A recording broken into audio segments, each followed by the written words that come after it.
YouTube के सभी दर्शकों का इस चैनल में एक बार फिर से स्वागत है। आज मैं एक महत्वपूर्ण सीरियल लेकर आया हूँ जो रील नहीं, रियल लाइफ को दर्शाता है। किस तरह से भारतवर्ष की जो पॉलिटिक्स होती है, गांव से शुरू होकर दिल्ली तक पहुंचती है। और इस सीरियल का नाम है पंचायत, जो काफ़ी इंटरेस्टिंग सीरियल है, जो उत्तर प्रदेश जिला बलिया के फुलेरा गांव में दर्शाया गया है। इसके मुख्य कलाकार हैं रघुवीर यादव, जो एक समय 88 में मुंगेरी लाल के हसीन सपने में नज़र आए थे और काफ़ी अच्छा उन्होंने अभिनय किया था। नीना गुप्ता हैं, जितेंद्र कुमार हैं, और इस तरह से पंचायत आज काफ़ी अच्छा प्रदर्शन किया है। हज़ारों लाखों लोग इस सीरियल को देख चुके हैं, जिसमें मुख्य रूप से बताया गया है कि जितेंद्र कुमार, जो कि अभिषेक त्रिपाठी के रूप में काम किए हैं, एक इंजीनियरिंग ग्रेजुएट थे। उन्हें उस अनुसार नौकरी नहीं मिली।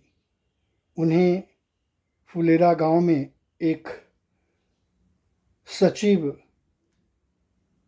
पद मिला और उनका दोस्त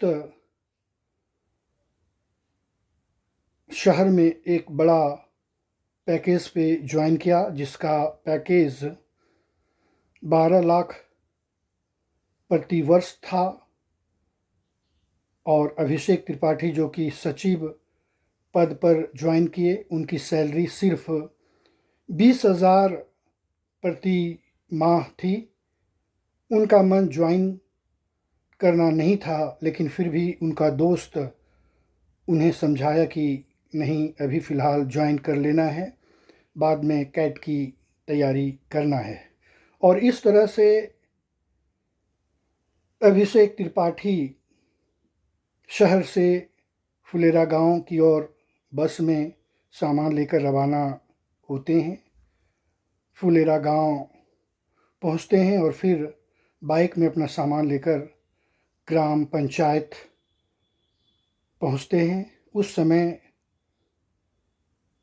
उनका इंतज़ार कर रहे होते हैं उपप्रधान, जो काफ़ी अच्छा अभिनय किया था। उनके साथ विकास, जो कि सहायक था। और जब पहुंचते हैं तो पंचायत में ताला लगा हुआ होता है। उपप्रधान प्रधानपति को फ़ोन करते हैं, प्रधानपति आते हैं, लेकिन रास्ते में चाबी गिर जाती है। तब अभिषेक त्रिपाठी काफ़ी परेशान हो जाते हैं। बात होती है ताला तुड़वाने की, और जैसा कि आप जानते हैं कि वो ताला प्रधानपति की पत्नी के मायके से आया था, इसलिए ताला तोड़ने में दिक्कत आ रही थी। हिम्मत कोई जुटा नहीं पा रहा था। तब जो प्रधानपति होते हैं, वो अपनी पत्नी, जो कि प्रधान होती हैं, उनको फ़ोन किया जाता है कि दिक्कत है। तब वो परमिशन देती हैं और ताला तोड़ा जाता है। और फिर मंजू देवी, जो प्रधान का अभिनय कर रही होती हैं, सचिव जी को आमंत्रित करती हैं और रात्रि का खाना उनके यहाँ ही होता है। और इस तरह से देखा जाए तो उन्हें काफ़ी दिक्कतों का सामना करना पड़ रहा था। रात्रि में लाइट की सुविधा नहीं थी। इमरजेंसी लाइट लाई गई थी। कुछ समय के बाद इमरजेंसी लाइट भी काम नहीं करता था। हालांकि अभिषेक त्रिपाठी जो सचिव के रूप में काम कर रहे थे, ऑफिस के बाद पढ़ाई लिखाई करते थे, कैट की तैयारी करने लगे और धीरे धीरे गांव की पॉलिटिक्स में उलझने लगे। हालांकि देखा जाए तो वहाँ उनका एक अच्छा समय गुजरने लगा और लोगों से दोस्ती होने लगी। एक बार उन्होंने कैट का एग्ज़ाम दिया, क्लियर नहीं कर पाए। इसी बीच बहुत बातें आने लगी और काफ़ी समस्याओं से वो सामना करने लगे। गांव की पॉलिटिक्स तो आप सभी जानते ही होंगे और इस तरह से देखा गया कि जो प्रधानपति होते हैं वो गांव से उलझते थे। मीटिंग होती थी, 13 लाइट दिया गया जिसमें उन्होंने गांव के पूर्वी और पश्चिमी में एक जैसा लाइट का वितरण नहीं किया। इससे पॉलिटिक्स और गहरी होने लगी और इस तरह से देखा जाए तो फिर गांव में चुनौतियों का सामना करना पड़ा। जो विरोधी दल के थे वो आग में घी लगाने का काम करने लगे और फिर इस तरह से विधायक जी के पास बात गई और विधायक जी भी फुलेरा गांव से लड़ाई के लिए तैयार हुए। बीच बचाव किया गया।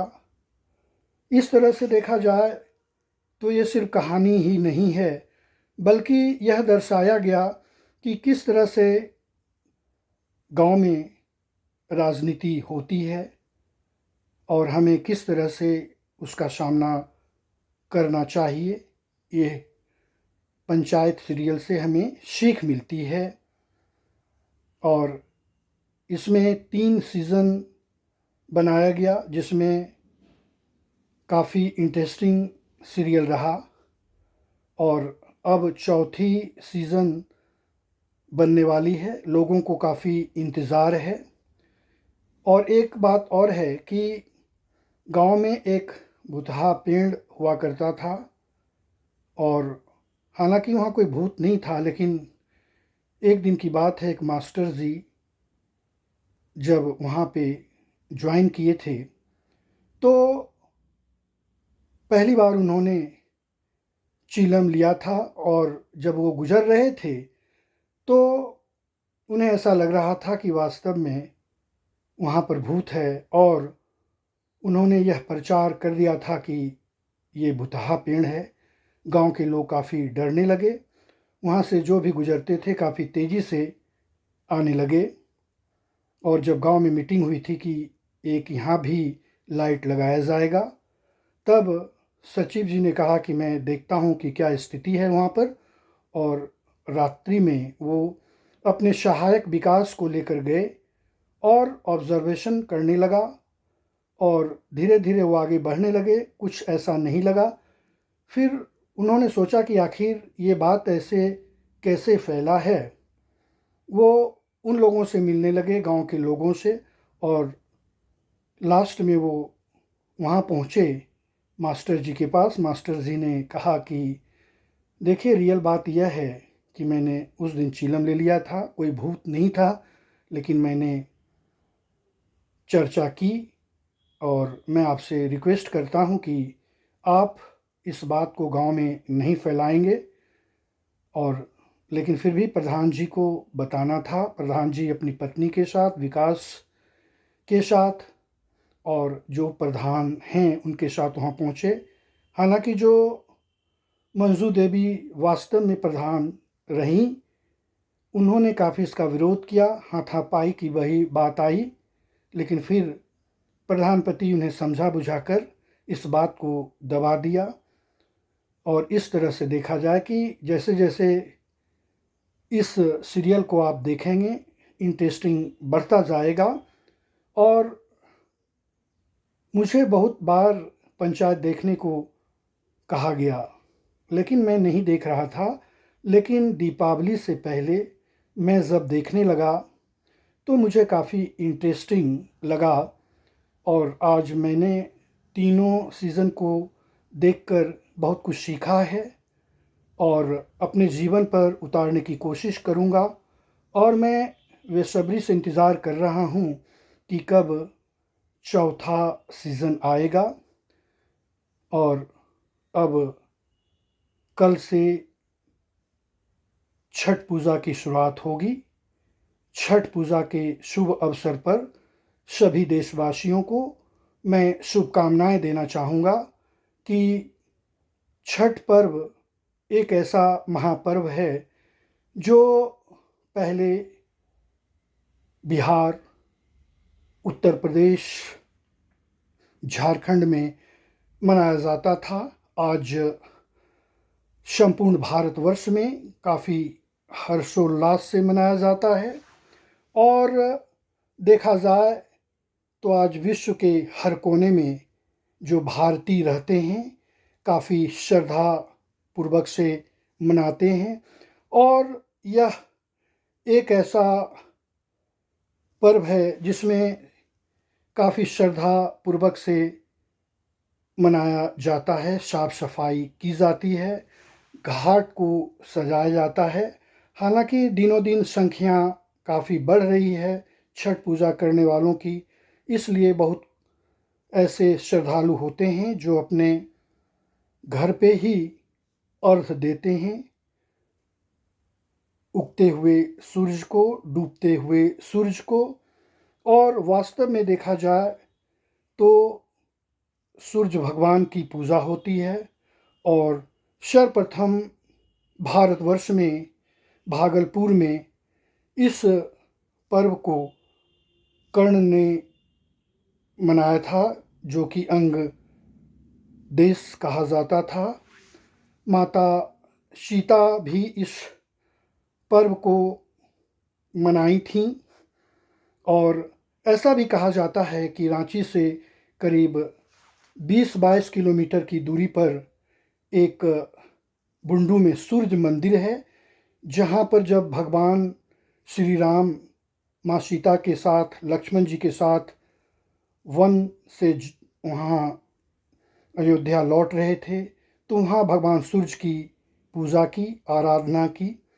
और अंत में मैं सभी श्रद्धालुओं से कहना चाहूँगा कि श्रद्धापूर्वक इस पर्व को मनाएं, घाट पर शांतिपूर्वक बनाएं, क्योंकि घाट छोटा होता है और श्रद्धालुओं की संख्या काफ़ी होती है। लेकिन देखा जाता है कि कभी कभी आपस में लड़ाइयाँ होती है। इसे नज़रअंदाज करते हुए आप हर्षोल्लास के साथ छठ पर्व मनाएं और श्रद्धापूर्वक मनाएं, और एक ऐसा भारतवर्ष को संदेश दें कि एकता ही जीवन है, और जब तक हम मिलजुल कर कोई कार्य करेंगे तभी हमें सफलता प्राप्त होगी। ये कल से कद्दू भात खाकर जो श्रद्धालु हैं, और परसों नहाय खाए शुरू होगा। फिर एक दिन ऐसा खीर खाने का रिवाज है जो कि रात्रि में जो पर्व करते हैं प्रसाद के रूप में ग्रहण करते हैं। और भिन्न भिन्न क्षेत्र से वहाँ पर श्रद्धालु और भी लोग आते हैं। और फिर उसके दूसरे दिन से उपवास होता है, और पहला अर्घ शाम के वक्त दिया जाता है, दूसरा दिन सुबह में दिया जाता है, और इस तरह से हम लोग पर्व मनाते हैं। देखिए किस तरह से आज मैं एक सीरियल की चर्चा करते हुए माँ छठ की महिमा के बारे में भी बताया।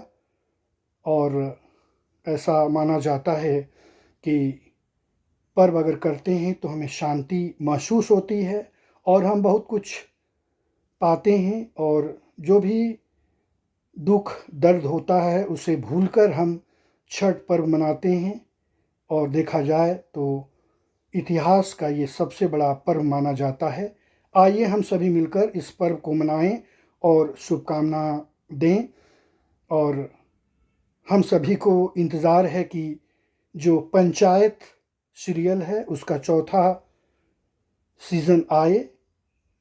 और इस अवसर पर मैं कहना चाहूँगा कि पंचायत सीरियल को ध्यान में रखते हुए इस चैनल को लाइक करें, सब्सक्राइब करें और शेयर करें, जिससे भारतवर्ष के तमाम लोग इस सीरियल को देख सकें। बहुत बहुत धन्यवाद।